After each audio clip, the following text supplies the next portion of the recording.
ഫെബ്രുവരി ഒക്കെ ആയല്ലോ. അപ്പോൾ കുറേ വാലന്റൈൻസ് ഡേ ക്രാഫ്റ്റുകളൊക്കെ കണ്ടിട്ടുണ്ടായിരുന്നു. നമുക്കിന്ന് ഒരെണ്ണം ട്രൈ ചെയ്ത് നോക്കാം. 3 സർക്കിൾസ് കട്ട് ചെയ്തെടുക്കുന്നുണ്ട്. റെഡ് ചാർട്ട് ഉണ്ടെന്നുണ്ടെങ്കിൽ അത് യൂസ് ചെയ്യുക. എന്നിട്ട് ആ സർക്കിൾസിനെ ഞാനൊന്ന് പെയിൻറ്റ് ചെയ്തെടുക്കുക. ദെൻ ഓരോ സർക്കിൾസ് എടുത്തിട്ട് ഇങ്ങനെ അങ്ങോട്ടും ഇങ്ങോട്ടും എന്നുള്ള രീതിയിൽ ഒന്ന് മടക്കിയെടുക്കുക. കംപ്ലീറ്റ് മടക്കിയെടുക്കുമ്പോൾ ഇങ്ങനെ ആയിരിക്കും ഉണ്ടാവുക.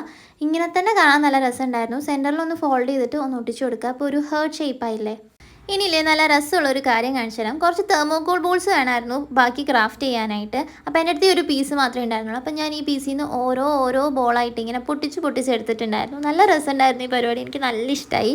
ആൻഡ് ഓരോ ബോൾസും ഇങ്ങനെ അവിടെ ഇവിടെയും ഗമ്മാക്കിയിട്ട് ഈ ഹേർട്സിൻ്റെ പുറത്തേക്ക് ഒന്ന് ഒട്ടിച്ചു കൊടുക്കുക. ഇപ്പം നിങ്ങൾ വിചാരിക്കും ഇതിൽ പെയിൻറ്റ് ചെയ്തെടുത്താൽ പോരെയെന്ന്. പക്ഷേ അതിലൊരു ത്രില്ലില്ല. ഇങ്ങനെ കാണുമ്പോഴാണ് ത്രില്ലുള്ളത്. എന്നിട്ട് അതിൻ്റെ ബാക്ക് സൈഡിൽ ഒരു ടൂത്ത് പിക്കോ എന്തെങ്കിലും ഒരു സ്റ്റിക്ക് വെച്ചിട്ട് ഒട്ടിച്ചു കൊടുക്കുക. ഈ ഫെവിക്കോൾ വെച്ച് ഒട്ടിച്ചതൊരു മണ്ടത്തരായിരുന്നു. കുറേ ടൈം എടുത്ത് ഒട്ടായിരുന്നു. ഞാൻ പിന്നെ ഗ്ലൂ സ്റ്റിക്ക് വെച്ചിട്ടാണ് ഒട്ടിച്ചത്. ഈ 3 കൂടെ ഒന്ന് ഒട്ടിച്ചെടുക്കുക. കുറച്ചും കൂടെ ക്യൂട്ടാക്കാനായിട്ട് ഒരു ബോയും കൂടെ ഒട്ടിക്കുന്നുണ്ട്. അപ്പോൾ ഇഷ്ടമായിട്ടുണ്ടെങ്കിൽ ലൈക്ക് ചെയ്യുക. ആൻഡ് ഇതാർക്കെങ്കിലുമൊക്കെ ഗിഫ്റ്റ് ചെയ്തിട്ടുണ്ടെങ്കിൽ അവർക്കൊരു സന്തോഷമായിരിക്കും.